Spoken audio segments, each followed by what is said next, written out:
Hello, everyone. I am so sorry I'm running late. I have not gone live in a minute, and I'm a hot mess over here. Alrighty, sister wives, fans, we have a memoir that we are going to discuss. Erin, you couldn't put it down. I luckily had so much going on today that I had to I had a hard out at chapter 2. So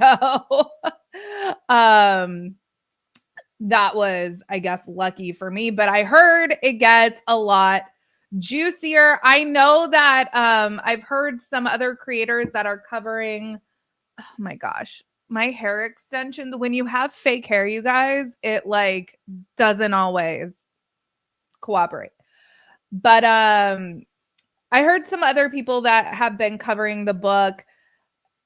The hot take is that the beginning is a little boring, but I actually find the history of Mormonism in the United States to be really interesting. So I was here for the tea that Christine was spilling. But I will say, and we're going to talk about this a lot tonight, I was surprised at how hard she's still writing for, like, polygamy was so great. Like, the way I grew up was so fantastic. So I don't even have a little special thing for book club yet. I still have to make it, but let me just do a countdown. We'll let the room load up, and then let's just chit chat for a little bit, you guys.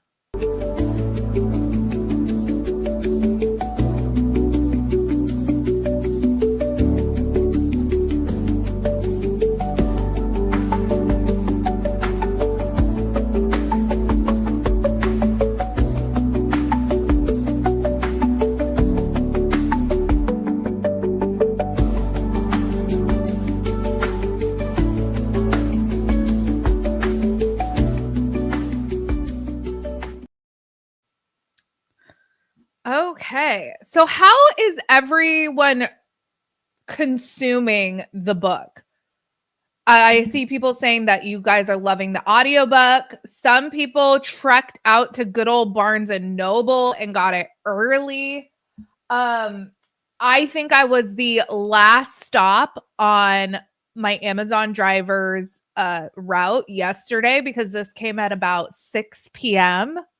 So I was like, release day, what? Like, it's practically my bedtime. So I have it in hardcover, in paper form.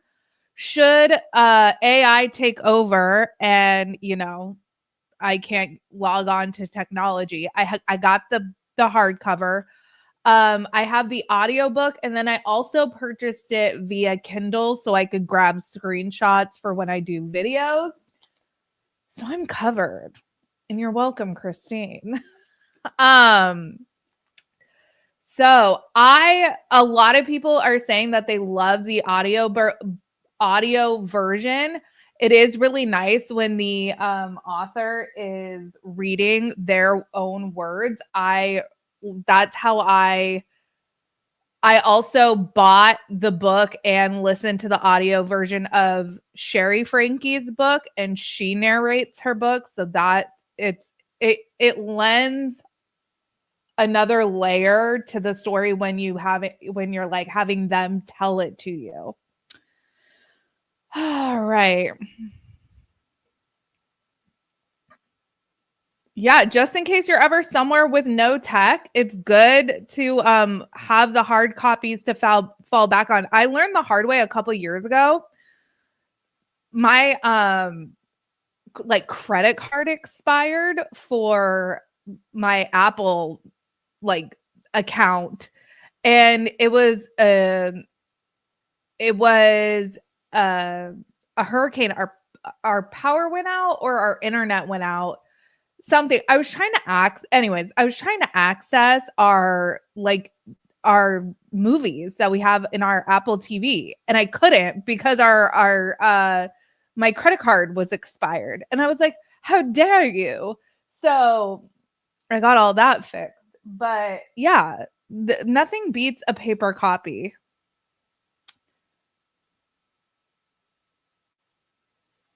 All right. Let us see. Melinda says, fairly superficial in the beginning. It was items that were on the show. However, she did spill the tea in many places. Yes.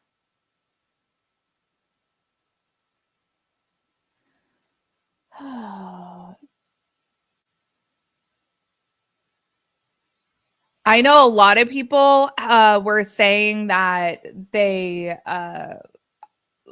have gotten in like a virtual queue at their local libraries, and there's like a ton of people in line. So that like makes me really happy that people are interested, and it seems like beyond just like the Sister Wives fandom, people are interested in the book.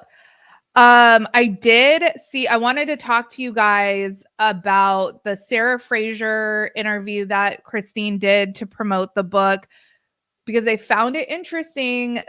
My big takeaway from that was that she said that Mary had reached out to her, I'm assuming after Mary left Cody, and was like, hey, want to be friends? And Christine said, no, like, no, thank you. That's interesting. And in the book, we learn about, I haven't gotten to that part of the book yet, but I know that we get to a part where something goes down in a grocery store where McKelty doesn't have enough money. And I guess Leon and Mary felt embarrassed. So Mary like berates Leon about it. Berates McKelty about it. I don't know. So I know that Christine has no interest in being friends with Mary ever again. One of the things that was in the prologue that I found really interesting was that Christine said that she thought that the show was going to be over when she left Cody, which I think that was a very real, authentic fear. Like, I'm leaving. That's how miserable Christine was with Cody, that besides the money from the show, which we see she wasn't seeing as much as she should have been seeing, but that there was no amount of money, no amount of relevancy on social media or the interwebs for it to be worth her misery being married to Cody. The towel wig thing was so cute.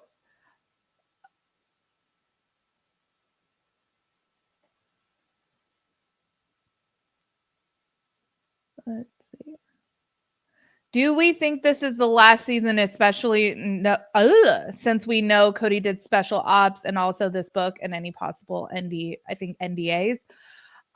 Who know? 20 is a nice round number. I do love me even numbers. So, I mean, to tie it all up in a bow would, I think that would make sense. But we see that, and I think something that Christine also mentioned either in the Sarah Fraser interview, or I also watched another interview she did promoting the book earlier. I forget what outlet it was on, but it was like one of those like Entertainment Tonight or something outlets like that. And she was saying how like David was actually the one that suggested the car racing bro date with Cody. So if these people are gonna play ball and get together and hang out and then like hate on each other and talk shit, I'll watch it. So maybe Christine thought that the show was gonna get canceled and then was like, oh, guess not. And I have Airbnbs to promote and I have Plexus to sell. So let's do some more seasons. I think Christine is smart. Janelle is smart. Mary is smart. They are all investing their money in non-reality TV business ventures because they all know that this is not forever. What's interesting is, what are Cody and Robin doing? they're commissioning huge ass oil paintings of themselves, and they're going on, more reality TV shows. Mark my words, if we don't have Christine on Dancing with the Stars in the next couple seasons, I will be shocked. Shocked, I tell you.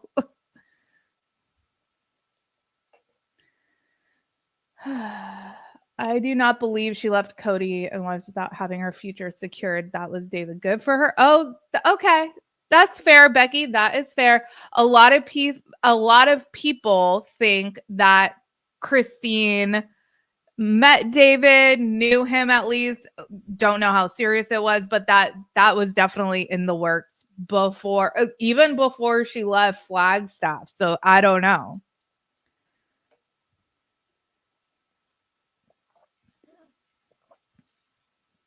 Oh my God, Danny. David on Dancing with the Stars. I would die. I would die.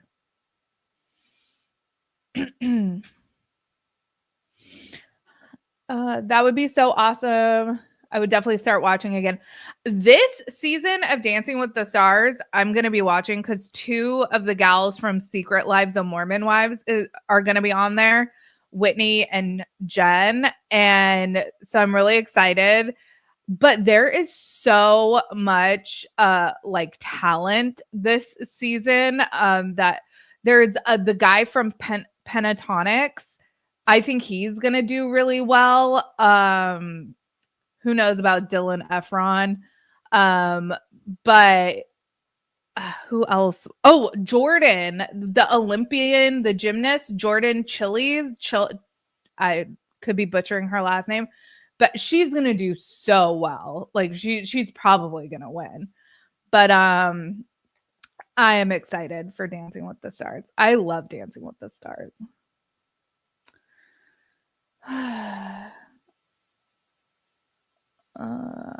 My thing is, Christine said she doesn't trust the other wives, but trusts Janelle, who was married to Mary's brother and then married Mary's husband. The whole family is weird. Yes. Yes. Oh, the other thing from the Sarah Fraser interview that I found really interesting is she didn't send anyone any advanced copies. No, she kind of gave Janelle a courtesy heads up of like, I'm going to be talking about certain things, but that was it. And then Mary had no idea. So all of this, what we kind of saw Mary doing on social media with like, I'm above all this spilling the tea. There's tea to be spilled, but I'm not going to be spilling it.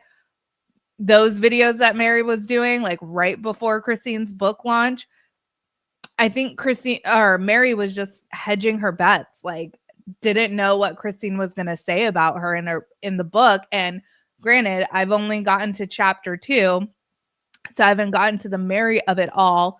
But by all accounts, people are saying that Christine is pretty gracious about Mary. Like Christine probably could have been a lot shadier, and she wasn't. So that's nice. Let's see. Whitney should do well. She's a trained dancer. I think there's going to be a lot of people. I always feel bad for like the professional athletes or something, like these big burly guys that have like no coordination. But I don't know if there's any on this season.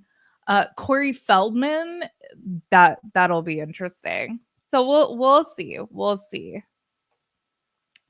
Oh yes, and Topanga. My husband will watch it for Topanga. That was one of his like childhood crushes. You know how we all had Devon Sawa? Boys of a certain age had Topanga, Ren Stevens, the Pink Power Ranger. People like that. Oh, definitely can see Janelle and Christine on Traders. Yeah, Christine and Alan coming would be so funny. I am very excited, you guys, about this new era of Like, I don't personally, I know people are like, oh, is this the end of the show because Christine's writing a book, Cody's going on special forces. And yeah, I can see that. But like, who knows if they haven't totally renegotiated contracts and like what they are and aren't allowed to do as far as side businesses or other reality TV business ventures. I think we're all assuming they've been in ironclad contracts, like non-compete. But is Special Forces really competing with Sister Wives? Like, Cody's not going on another show about polygamy, right? And I think he's also, this family is well established enough as the Brown family from Sister Wives that I see it as them going on other shows is only going to promote this show. So unless they went on and did anything that would disparage the show, I could see that being an issue. But just simply doing another show, I don't think really is an issue, in my opinion. We'll see. Oh, reseller. This is a really good suggestion. Amazing Race. Yeah. Christine called the chili cheese nachos a knife to her kidneys. So funny. I had not heard that yet. That is funny. I did notice Christine is kind of cheeky and she's talking to us, you guys. She calls out that she was aware that she used to dress frumpy. I think that is, I don't think I've ever called her frumpy, but I know that there's other communities where Christine and Janelle, and the way that the OG3 especially used to dress was considered frumpy. And so to see her call that out, I was like, that's talking directly to like the Sister Wives online community. And then when she calls out, a lot of people say that we grew up in a cult. And it's like, but can we talk about, but did you grow up in a cult? Because it still sounds like you are writing so hard for the AUB. It's kind of astonishing to me. Put Cody on Survivor. I love it. I love it. Cody on Celebrity Big Brother. I love that.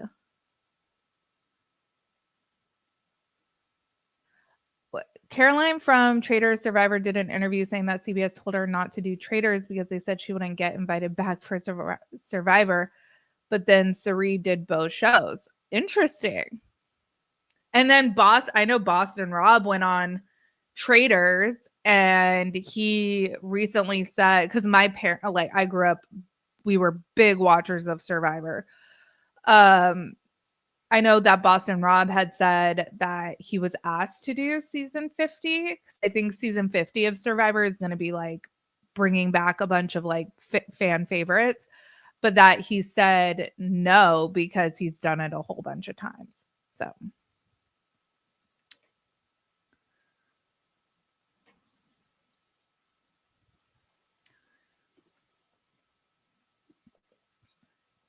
She admits it was a cult.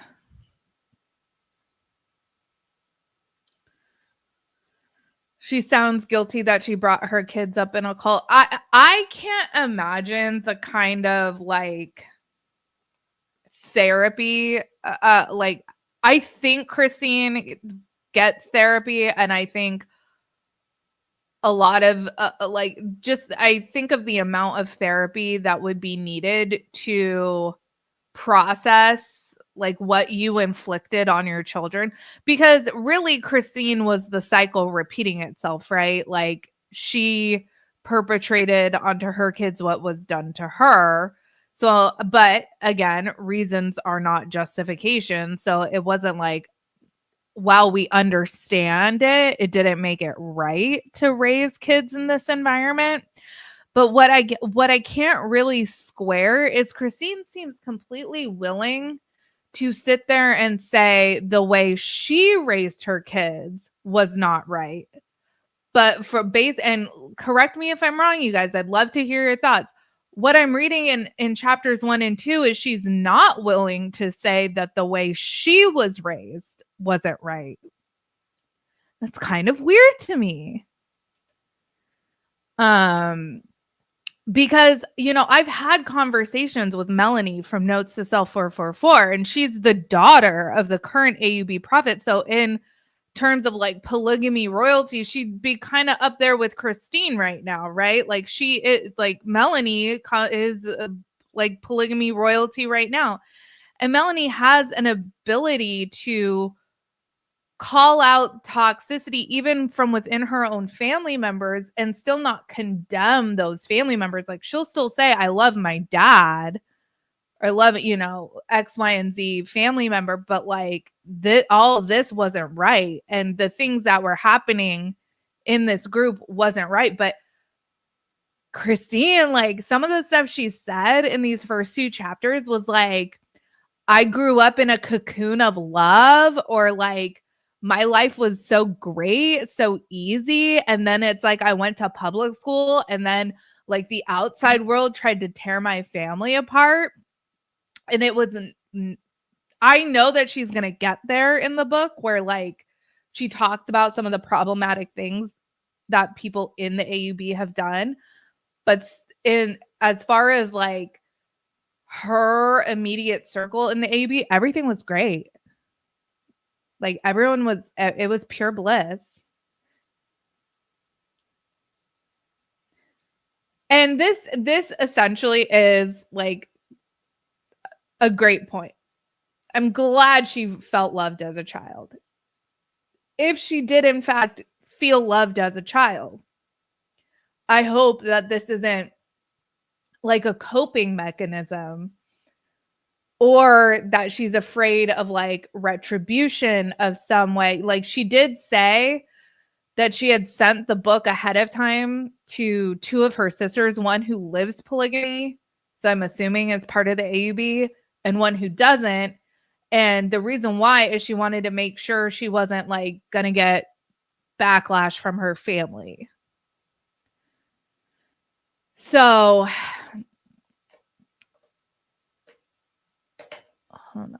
Ren, thank you for this. Been looking forward to it all week. I don't have anyone in my life who is a Sister Wives fan. Well, Ren, thank you for being here. Thank you for this super chat. And yeah, it's nice to be back. We are going to be, you guys, because tomorrow night, my husband and I are recording our podcast, and we're talking Unknown Caller or Unknown Number, or whatever that Netflix documentary is, or documentary. Holy shit. We have a lot of content coming for you guys. But we're about to, oh my gosh. And I've like completely neglected Plathville lately, I feel like. But Plathville was wild last night. It's been crazy. Okay, so we're gonna cover Special Forces. I'm gonna cover Seeking Sister Wife. It's gonna be bananas. And it's all starting now with Christine's book.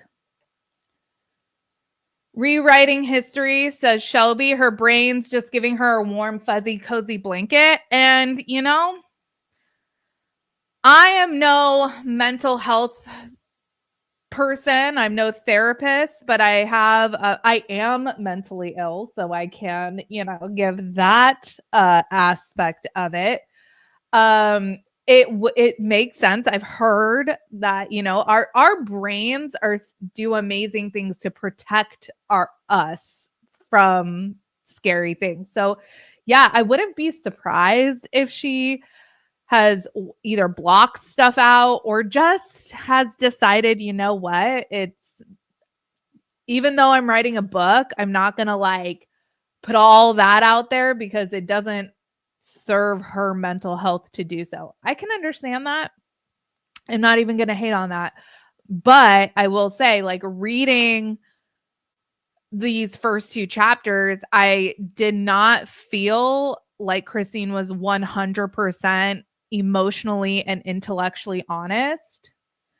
Now, with saying that with a huge grain of salt, given that she's talking about her literal childhood. And can I be 100% emotionally and intellectually honest about my own childhood? Like, I talk all the time about my earliest childhood memory, which is the Northridge earthquake. Because I was 6 years old when that happened. And am I recounting things with 100% accuracy? I doubt it, because I was 6 and it was a really traumatic event. And I'm sure that I don't remember things accurately. So I get it. But at the same time, like the words that Christine used to describe her childhood as being like cocooned in love, and that it was the outside world that was scary. The people she grew up learning to fear. She did not grow up in fear, and she wanted to make that distinction because growing up in fear meant that she would fear the people in her orbit, and that wasn't the case. She grew up to fear because it was the outside world that was trying to come in and rip her family apart. But then in the next sentence, she goes on to talk about how her great uncle killed her grandpa. So it's like, what?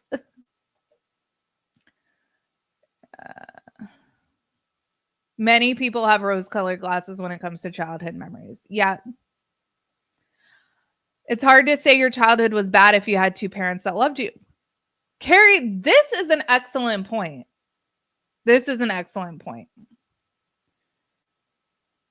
One of my oldest childhood memories was also of an earthquake. I was in kindergarten, so 5. I live in Northwest Ohio, so earthquakes are not as common here.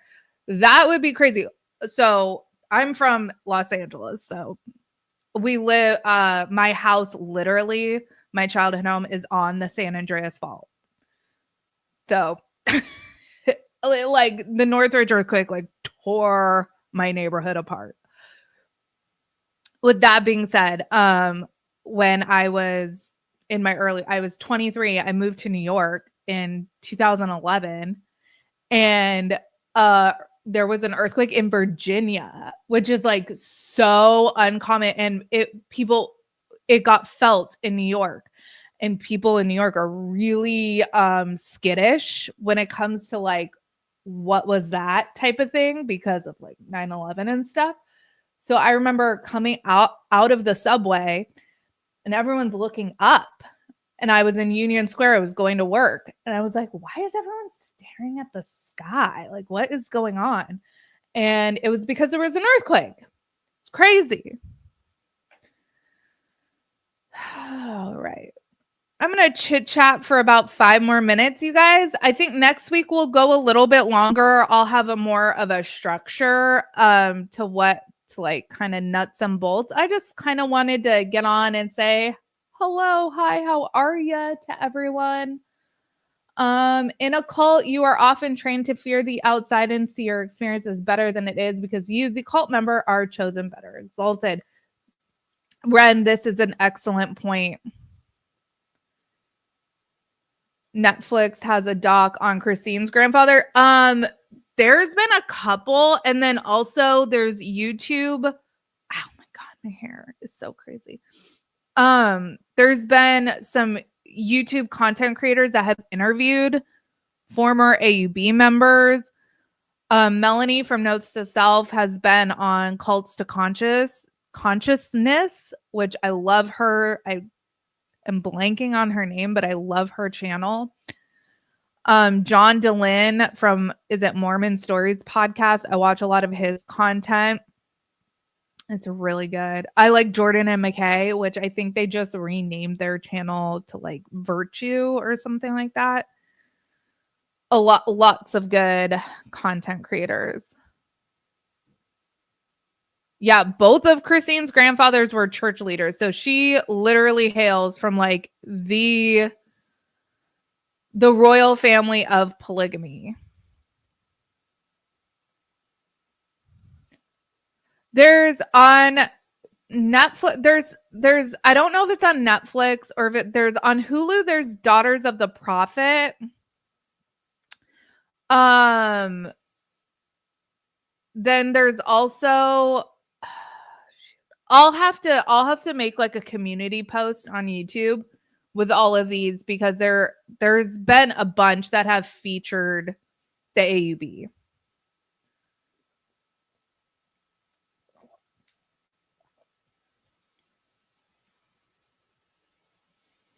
I'm ready to become LDS. Come on and jump in the pool. I have some, growing up Lutheran, I have some theological issues with Mormonism that I don't know if I could square away, but to each their own. Here's what I always say. Pardon me. Nobody's going to know who's right until we're on the other side. And then, say la vie. I don't drink, smoke, and I know the shorthand. I'm Catholic. I have enough guilt. I was baptized Catholic. All right, you guys. I am sorry that this lacked a bit of structure. I'll have more structure for our next book club. Same time, same place. Wednesday. What's 3 plus 7? 10. So the 10th at 7 p.m. We will cover chapters 3 and 4. So my parents I see you guys talking about Utah and the national parks. My parents just did the national parks like road trip. So jealous of their pictures. And had I known that they were going through Moab, I would have had them be boots on the ground, stay at Christine's Airbnb, but I didn't know. Opportunity lost. All right, you guys, take care. Have a good one. I'll put up a community post probably tomorrow with places where you can watch content on either Hulu, Netflix, wherever on some AAB coverage. Take care, you guys. Have a good one. See you next Wednesday. Bye. And see you in the next video.